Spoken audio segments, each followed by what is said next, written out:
ದರ್ಶನ್ಗೆ ಇನ್ನೂ 1 ವರ್ಷ ಜೈಲೇ ಗತಿ. ದರ್ಶನ್ಗೆ ಜಾಮೀನು ಕೊಡೋದಕ್ಕೆ ಸುಪ್ರೀಂ ಕೋರ್ಟ್ ನಿರಾಕರಿಸಿದೆ. ಬಹಳ ದೊಡ್ಡ ನಿರೀಕ್ಷೆಯೊಂದಿಗೆ ಸುಪ್ರೀಂ ಕೋರ್ಟ್ ಮೆಟ್ಟಿಲು ಹತ್ತಿದ್ರು ದರ್ಶನ್ ಜಾಮೀನು ಅರ್ಜಿಯೊಂದಿಗೆ. ಆದ್ರೆ ಜಾಮೀನು ಕೊಡೋದಕ್ಕೆ ಸುಪ್ರೀಂ ಕೋರ್ಟ್ ನಿರಾಕರಿಸಿದೆ. ಕೊಲೆ ಆರೋಪಿ ದರ್ಶನ್ಗೆ ಇನ್ನೂ 1 ವರ್ಷ ಜೈಲೇ ಗತಿ. ವಿಚಾರಣೆ ವಿಳಂಬ ಆಗ್ತಾ ಇದೆ. ರೇಣುಕಾಸ್ವಾಮಿ ಹತ್ಯೆ ಪ್ರಕರಣದ ವಿಚಾರಣೆ ನಡೀತಾ ಇದೆ ಕಳೆದ 7 ತಿಂಗಳಿಂದ. ಕಳೆದ 7 ತಿಂಗಳಲ್ಲಿ 10 ಸಾಕ್ಷಿಗಳ ವಿಚಾರಣೆ ಮಾತ್ರ ಆಗಿರೋದು. ವಿಚಾರಣೆ ವಿಳಂಬ ಆಗ್ತಾ ಇದೆ. ಹಾಗಾಗಿ ಜಾಮೀನು ಕೊಡಿ ಅಂತ ಸುಪ್ರೀಂ ಕೋರ್ಟ್ ಮೊರೆಗೆ ಹೋಗಿತ್ತು. ಸುಪ್ರೀಂ ಕೋರ್ಟ್ ಏನ್ ಹೇಳಿದೆ? ಶೀಘ್ರ ವಿಚಾರಣೆ ನಡೆಸೋದಕ್ಕೆ ಹೇಳಿದೆ. ಅಂದ್ರೆ 1 ವರ್ಷದ ಒಳಗೆ, ಇವತ್ತಿನಿಂದ 1 ವರ್ಷದ ಒಳಗಡೆ ವಿಚಾರಣೆ ಮುಗಿಸ್ಬೇಕು ಅಂತ ಸುಪ್ರೀಂ ಕೋರ್ಟ್ ಸೂಚನೆ ಕೊಟ್ಟಿದೆ.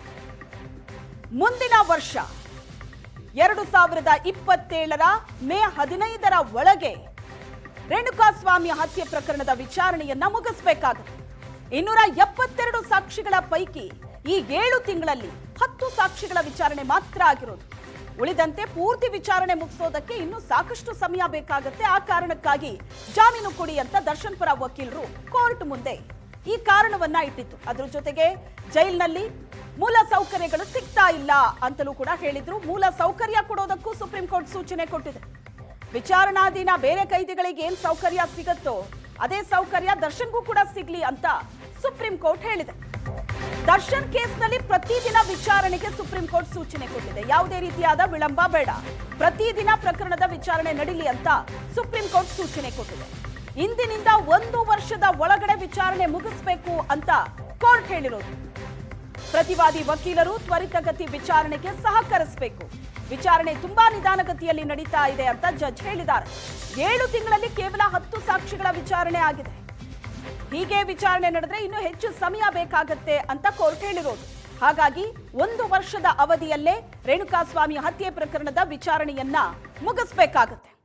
272 ಸಾಕ್ಷಿಗಳ ಪೈಕಿ 10 ತಿಂಗಳಲ್ಲಿ, ಈ 7 ತಿಂಗಳಲ್ಲಿ ಆಗಿರೋದು 10 ಸಾಕ್ಷಿಗಳ ವಿಚಾರಣೆ.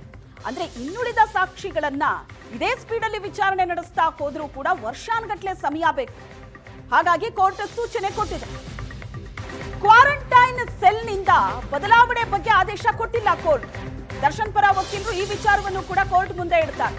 ಕ್ವಾರಂಟೈನ್ ಸೆಲ್ನಲ್ಲೇ ಇಟ್ಟಿದ್ದಾರೆ, ಕೇಳಿದ್ರೆ ಸೇಫ್ಟಿ ರೀಸನ್ ಅನ್ನ ಕೇಳುತ್ತಾರೆ, ಭದ್ರತೆಯ ಕಾರಣವನ್ನ ಕೊಡ್ತಾ ಇದ್ದಾರೆ ಅಂತ. ಆದ್ರೆ ಈ ಬಗ್ಗೆ ಕೋರ್ಟ್ ಯಾವುದೇ ಆದೇಶ ಕೊಟ್ಟಿಲ್ಲ. ಕ್ವಾರಂಟೈನ್ ಸೆಲ್ನಿಂದ ಬದಲಾವಣೆಯ ಬಗ್ಗೆ ಕೋರ್ಟ್ ಯಾವುದೇ ಆದೇಶ ಕೊಟ್ಟಿಲ್ಲ. ಕೋರ್ಟ್ ಹೇಳಿರೋದು ಈ ನಿರ್ಧಾರ ಜೈಲಾಧಿಕಾರಿಗಳಿಗೆ ಬಿಟ್ಟಿದ್ದು ಅಂತ. ದರ್ಶನ್ರನ್ನ ಕ್ವಾರಂಟೈನ್ ನಿಂದ ಬೇರೆ ಕಡೆ ಸ್ಥಳಾಂತರ ಮಾಡ್ತಾರಾ ಬೇರೆ ಸೆಲ್ಲಿಗೆ, ಅದು ಜೈಲಾಧಿಕಾರಿಗಳಿಗೆ ಬಿಟ್ಟಿತ್ತು. 272 ಸಾಕ್ಷಿಗಳಲ್ಲಿ ಇಲ್ಲಿ ತನಕ ಕೇವಲ 10 ಸಾಕ್ಷಿಗಳ ವಿಚಾರಣೆ ಮುಗಿದಿರೋದು. ದರ್ಶನ್ ಕೇಸ್ನಲ್ಲಿ 150 ಸಾಕ್ಷಿಗಳ ಪಟ್ಟಿಯನ್ನ ಕೋರ್ಟ್ಗೆ ನೀಡಿದೆ. ದರ್ಶನ್ ಪರ ಹಿರಿಯ ನ್ಯಾಯವಾದಿ ಮುಕುಲ್ ರೋಹಟಗಿ ವಾದವನ್ನ ಮಾಡಿದ್ರು. ಅನೇಕ ಪಾಯಿಂಟ್ಸ್ ಗಳನ್ನ ಕೋರ್ಟ್ನ ಮುಂದೆ ಇಟ್ರು. ಆದ್ರೆ ಇನ್ನು 1 ವರ್ಷಗಳ ಕಾಲ ದರ್ಶನ್ಗೆ ಜೈಲೇ ಗತಿ ಆಗುತ್ತೆ.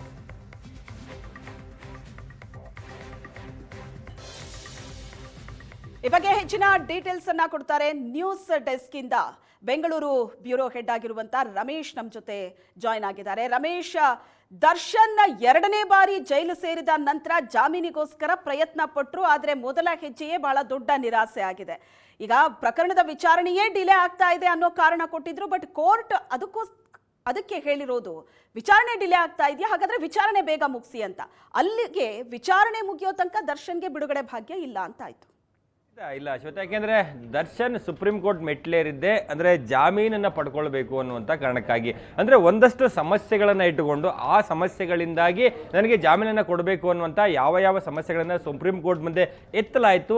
ಆ ಸಮಸ್ಯೆಗಳಿಗೆ ಪರಿಹಾರವನ್ನು ಹುಡುಕುವಂಥ ಕೆಲಸವನ್ನ ಸುಪ್ರೀಂ ಕೋರ್ಟ್ ಮಾಡಿದೆಯೇ ಹೊರತು ಇಲ್ಲಿ ದರ್ಶನ್ಗೆ ಜಾಮೀನನ್ನ ಕೊಡಲಿಕ್ಕೆ ನಿರಾಕರಣೆಯನ್ನು ಮಾಡಿರುವಂತಹದ್ದು. ಸೊ ಇಲ್ಲಿರುವಂತಹದ್ದೇ ಪ್ರಮುಖವಾಗಿ ದರ್ಶನ್ ಸಲ್ಲಿಸಿರುವಂತಹ ರಿಟ್ ಪಿಟಿಷನ್ ಮತ್ತು ಅದರಲ್ಲಿ ಒಂದು IA ಇಂಟರ್ಲೊಕೇಟರಿ ಅಪ್ಲಿಕೇಶನ್ ಹಾಕುವ ಮೂಲಕ ಜಾಮೀನನ್ನು ಕೇಳಿದ್ರು. ಅದರಲ್ಲಿ ಎಲ್ಲೋ ಒಂದ್ ಕಡೆ ಸೆಷನ್ಸ್ ಕೋರ್ಟ್ನಲ್ಲಿ ನಡೀತಾ ಇರುವಂತಹ ವಿಚಾರಣೆ ತುಂಬಾ ವಿಳಂಬವಾಗಿ ನಿಧಾನಗತಿಯಲ್ಲಿ ನಡೀತಾ ಇದೆ. 272 ಜನ ಸಾಕ್ಷಿಗಳಿದ್ದಾರೆ. ಆ ಸಾಕ್ಷಿಗಳ ಪೈಕಿ ಕೇವಲ 10 ಜನರನ್ನ ಕಳೆದ ನವೆಂಬರ್ 3ನೇ ತಾರೀಕು 2025ನೇ ತಾರೀಕಿಂದ ಟ್ರಯಲ್ ಶುರುವಾಗುತ್ತೆ. ಅಂದ್ರೆ 7-7.5 ತಿಂಗಳ ಟ್ರಯಲ್ ನಲ್ಲಿ ಕೇವಲ 10 ಜನ ಸಾಕ್ಷಿಗಳನ್ನ ಮಾತ್ರ ವಿಚಾರಣೆ ಮಾಡಿರುವಂತದ್ದು. ಆದ್ರೆ ಇದೇ ವೇಗದಲ್ಲಿ ನಡೆದಿದ್ದೇ ಆದಲ್ಲಿ ಸಾಕಷ್ಟು ವರ್ಷಗಳ ಸಮಯ ಬೇಕಾಗುತ್ತೆ. ಅಷ್ಟು ದಿನಗಳ ಕಾಲ ಜೈಲಿನಲ್ಲಿರುವಂತದ್ದು ಸಾಧ್ಯ ಇಲ್ಲ. ಅಂದ್ರೆ ಅದೆಲ್ಲ ಒಂದ್ ಕಡೆ ಅವರ ಹಕ್ಕನ್ನ ಕಿತ್ಕೊಂಡಂತಾಗುತ್ತೆ. ಆಗುತ್ತೆ. ಹಾಗಾಗಿ ಜಾಮೀನನ್ನ ಕೊಡಿ ಅನ್ನುವಂಥ ಪ್ರಮುಖವಾದ ವಾದವನ್ನು ಕೂಡ ಮಂಡಿಸಿದ್ರು. ಅದರ ಜೊತೆಗೆ ಇನ್ನೊಂದು, ಜೈಲಿನಲ್ಲಿ ತಮಗೆ ಒಂದು ಕನಿಷ್ಠ ಸೌಲಭ್ಯಗಳನ್ನ ಕೂಡ ನೀಡಲಿಕ್ಕೆ ಜೈಲಧಿಕಾರಿಗಳು ನಿರಾಕರಣೆಯನ್ನು ಮಾಡ್ತಿದ್ದಾರೆ. ಅದರಲ್ಲಿ ಪ್ರಮುಖವಾಗಿ ಯಾವುದೇ ಸೌಲಭ್ಯಗಳನ್ನು ಕೇಳಿದ್ರು ಕೂಡ ಸುಪ್ರೀಂ ಕೋರ್ಟಲ್ಲಿ ನಮಗೆ ಡೈರೆಕ್ಷನ್ಸ್ ಇದೆ, ನಿಮಗೆ ಯಾವುದೇ ರೀತಿಯಾದ ವಿಶೇಷ ಸೌಲಭ್ಯಗಳನ್ನು ಕೊಡಬಾರ್ದು ಅನ್ನುವಂಥದ್ದು. ಹಾಗಾಗಿ ನಾವು ವಿಶೇಷ ಸೌಲಭ್ಯಗಳನ್ನು ಕೊಡಲಿಕ್ಕೆ ಸಾಧ್ಯ ಇಲ್ಲ ಅನ್ನುವಂಥದ್ದನ್ನೇ ಜೈಲಧಿಕಾರಿಗಳು ಹೇಳ್ತಾ ಇದ್ದಾರೆ. ಸೆಷನ್ಸ್ ಕೋರ್ಟ್ ಕೂಡ ಹಲವು ಬಾರಿ ಡೈರೆಕ್ಷನ್ಸ್ ಅನ್ನ ಕೊಟ್ಟರೂ ಕೂಡ ಸೌಲಭ್ಯಗಳು ಸಿಗ್ತಾ ಇಲ್ಲ ಅನ್ನುವಂಥ ಪ್ರಮುಖವಾದಂತಹ ಅಂಶಗಳನ್ನ ಅವ್ರು ಹೇಳ್ತಾ ಇರುವಂಥದ್ದು. ಅಂದ್ರೆ ಇಲ್ಲಿ ಟ್ರಯಲ್ ತುಂಬಾ ಸ್ಲೋ ಆಗಿ ನಡೀತಾ ಇದೆ. ಎರಡನೇದಾಗಿ ಇಲ್ಲಿ ಜೈಲಿನಲ್ಲಿ ತಮ್ಮ ಮೂಲಭೂತ ಸೌಕರ್ಯಗಳು ಸಿಗ್ತಾ ಇಲ್ಲ ಅನ್ನುವಂಥ ಪ್ರಮುಖವಾದ ವಿಚಾರಗಳು ಇಟ್ಟುಕೊಂಡು ಸುಪ್ರೀಂ ಕೋರ್ಟ್ ಮುಂದೆ ವಾದವನ್ನು ಮಂಡಿಸಿದ್ರು. ಅದಕ್ಕೆ ಸುಪ್ರೀಂ ಕೋರ್ಟ್ ಉತ್ತರವನ್ನು ಹುಡುಕುವಂತ ಕೆಲಸಗಳನ್ನು ಮಾಡಿದೆ. ಅಂದ್ರೆ ಟ್ರಯಲ್ ಈಗಂದ್ರೆ ಎಷ್ಟು ಜನ ಸಾಕ್ಷಿಗಳಿದ್ದಾರೆ, ಇಲ್ಲಿಯವರೆಗೆ ಎಷ್ಟು ಸಾಕ್ಷಿಗಳನ್ನ ವಿಚಾರಣೆ ನಡೆಸಲಾಗಿದೆ, ಇನ್ನು ಎಷ್ಟು ದಿನ ಬೇಕಾಗುತ್ತೆ, ಈ ರೀತಿಯಾದ ಪ್ರಶ್ನೆಗಳನ್ನ ನ್ಯಾಯಪೀಠ ಕೇಳುತ್ತೆ. ಆ ಕೇಳಿದಂತ ಸಂದರ್ಭದಲ್ಲಿ ಸರ್ಕಾರಿ ಪರ ವಕೀಲರಲ್ಲಿ ಹೇಳುವಂತಂದ್ರೆ 272 ಜನ ಸಾಕ್ಷಿಗಳಿದ್ರಲ್ಲಿದ್ದಾರೆ. ಅದರಲ್ಲಿ 150 ಸಾಕ್ಷಿಗಳನ್ನ ನಾವು ವಿಚಾರಣೆ ಮಾಡಬೇಕು ಅಂತ ಹೇಳಿ ಒಂದು ಪಟ್ಟಿಯನ್ನ ಕೊಟ್ಟಿದ್ದೇವೆ. ಅದರಲ್ಲಿ 60 ಸಾಕ್ಷಿಗಳು ಅತ್ಯಂತ ಪ್ರಮುಖವಾದಂತ ಸಾಕ್ಷಿಗಳಿರುವಂತಹದ್ದು. ಅವ್ರನ್ನ ಪ್ರಿಯಾರಿಟಿ ಬೇಸಿಸ್ ಅಲ್ಲಿ ನಾವು ವಿಚಾರಣೆ ನಡೆಸ್ತೇವೆ ಅನ್ನುವಂಥದ್ದನ್ನ ಏನು ಅಫಿಡವಿಟ್ ನಲ್ಲಿ ಉಲ್ಲೇಖವನ್ನು ಮಾಡಲಾಗಿತ್ತು. ಅದಕ್ಕೆ ಸಂಬಂಧಪಟ್ಟಂತೆ ನ್ಯಾಯಪೀಠ ಹೇಳಿರುವಂತದ್ದು ಅಂದ್ರೆ ಯಾವ 60 ಜನ ಸಾಕ್ಷಿಗಳನ್ನ ನೀವು ಅತ್ಯಂತ ಪ್ರಮುಖವಾದಂತಹ ಸಾಕ್ಷಿಗಳು ಅಂತ ಹೇಳಿದಿರಿ, ಆ ಸಾಕ್ಷಿಗಳನ್ನ 1 ವರ್ಷದೊಳಗೆ ಮುಗಿಸಬೇಕು ಅನ್ನುವಂಥದ್ದನ್ನು ಕೂಡ ಇಲ್ಲಿ ಸೂಚನೆ ಕೂಡ ಕೊಟ್ಟಿರುವಂತದ್ದು. ಹಾಗಾಗಿ ಅಲ್ಲಿಯವರೆಗೆ ದರ್ಶನ್ಗೆ ಜಾಮೀನು ಇಲ್ಲ. ಅಂದ್ರೆ ದರ್ಶನ್ ಹೇಗಾದ್ರೂ ಮಾಡಿ ಇಲ್ಲಿ ಜೈಲಿನಲ್ಲಿ ನರಕ ಯಾತನೆಯಿಂದ ಹೊರಗಡೆ ಬರಬೇಕು, ಒಂದಷ್ಟು ಕಾರಣಗಳನ್ನು ಇಟ್ಟುಕೊಂಡು ಹೊರಗಡೆ ಬರ್ಬೇಕಂತ ಪ್ರಯತ್ನವನ್ನೇ ಮಾಡಿದ್ರು. ಅದಕ್ಕೆ ಇಲ್ಲಿ ಸಫಲ ಆಗಿಲ್ಲ.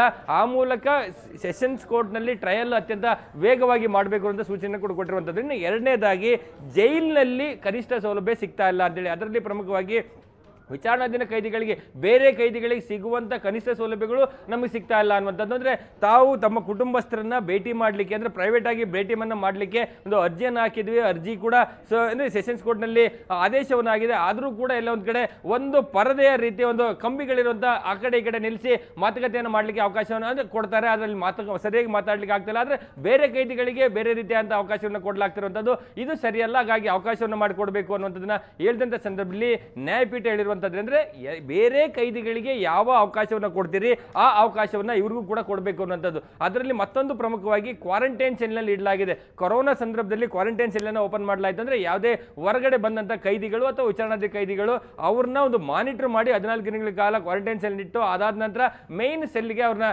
ಶಿಫ್ಟ್ ಮಾಡಲಾಗಿತ್ತು, ಆಗ್ತಾ ಇತ್ತು. ಆದ್ರೆ ಈಗಲೂ ಕೂಡ ಕ್ವಾರಂಟೈನ್ ಸೆಲ್ ಮುಂದುವರಿಸಿ ಕ್ವಾರಂಟೈನ್ ಸೆಲ್ ನಲ್ಲೇ ಕಳೆದ 9 ತಿಂಗಳಿಂದ ಅವ್ರನ್ನ ಇಡಲಾಗಿದೆ. ಇದು ಸರಿಯಾದ ರೀತಿ ಅಲ್ಲ ಅನ್ನುವಂಥದ್ದನ್ನ ಕೂಡ ಅಲ್ಲಿ ಪ್ರಸ್ತಾಪವನ್ನು ಮಾಡ್ತಾರೆ. ನ್ಯಾಯಪೀಠ ಹೇಳುವಂತದ್ದೇನೆಂದ್ರೆ ನಾನು ಈ ಬಗ್ಗೆ ಯಾವುದೇ ರೀತಿಯಾದಂತಹ ಅಭಿಪ್ರಾಯವನ್ನು ವ್ಯಕ್ತಪಡಿಸಲಿಕ್ಕೆ ಸಿದ್ಧ ಇಲ್ಲ. ಅದು ಜೈಲು ಅಧಿಕಾರಿಗಳೇ, ಜೈಲು ಅಥಾರಿಟಿಯೇ ಇದಕ್ಕೆ ಸಂಬಂಧಪಟ್ಟಂತೆ ಶಿಫ್ಟ್ ಮಾಡುವಂತದ್ದಾಗಲಿ ಕ್ವಾರಂಟೈನ್ ಸೆಲ್ ಇಡುವಂತದ್ದು ಅದನ್ನ ಜೈಲು ಅಧಿಕಾರಿಗಳೇ ಕ್ರಮ ಅಂದ್ರೆ ಒಂದು ಏನೋ ನಿರ್ಧಾರವನ್ನು ತೆಗೆದುಕೊಳ್ಳಿ ಅನ್ನುವಂಥದ್ದನ್ನು ಕೂಡ ಇಲ್ಲಿ ಉಲ್ಲೇಖವನ್ನು ಮಾಡಿರುವಂತದ್ದು. ಅದರ ಜೊತೆಗೆ ಇಲ್ಲಿ ಮತ್ತೊಂದು ಪ್ರಮುಖವಾದ ಅಂಶ ಅಂದ್ರೆ ಶ್ವೇತಾ, ಇಲ್ಲಿ ಕೋರ್ಟಲ್ಲಿ ನಡೀತಾ ಇರುವಂಥ ವಿಚಾರಣೆ ಇದೆ. ಅದು ಇನ್ಚಾರ್ಜ್ ಕೋರ್ಟ್ನಲ್ಲಿ 56th CCH ಕೋರ್ಟ್ನಲ್ಲಿ ಈ ಒಂದು ಪ್ರಕರಣ ಇರುವಂಥದ್ದು.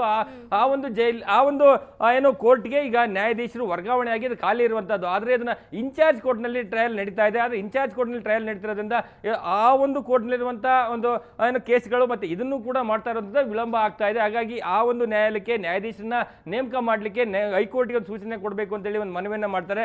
ಆ ಮನವಿಗೆ ಪುರಸ್ಕಾರ ಮಾಡಿರುವಂತಹ ನ್ಯಾಯಪೀಠ ಈಗ ಕೋರ್ಟ್ ರಿಜಿಸ್ಟ್ರಿಗೆ ಒಂದು ಸೂಚನೆ ಕೂಡ ಕೊಟ್ಟಿದೆ.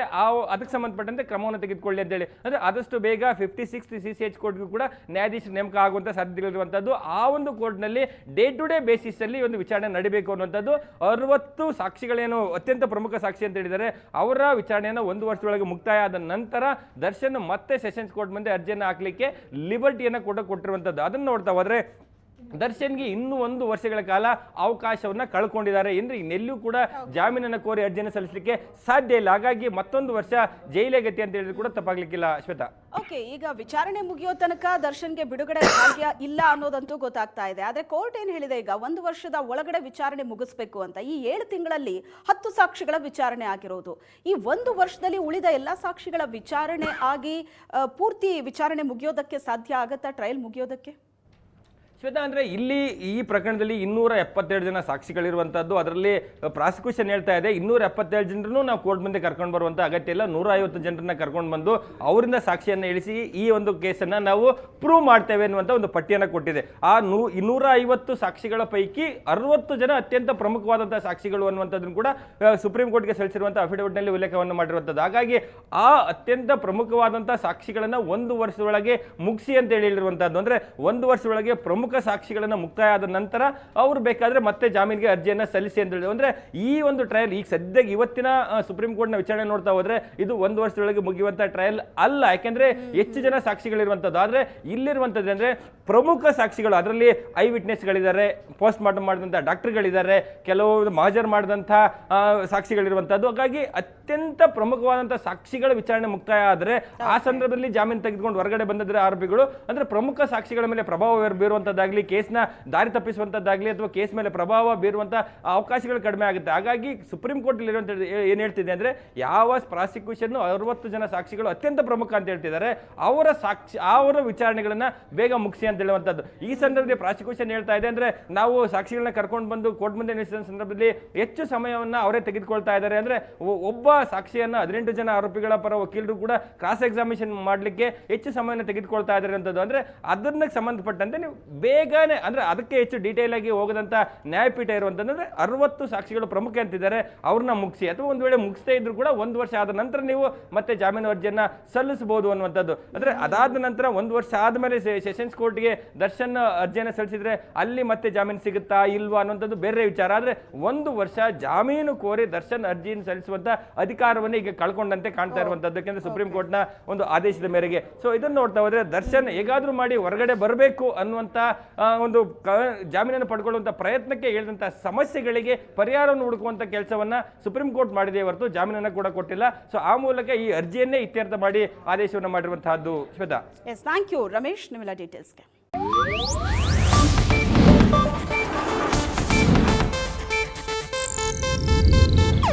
ಇದು ಏಷ್ಯಾನೆಟ್ ನ್ಯೂಸ್ ನೆಟ್ವರ್ಕ್ ಪ್ರಸ್ತುತಿ.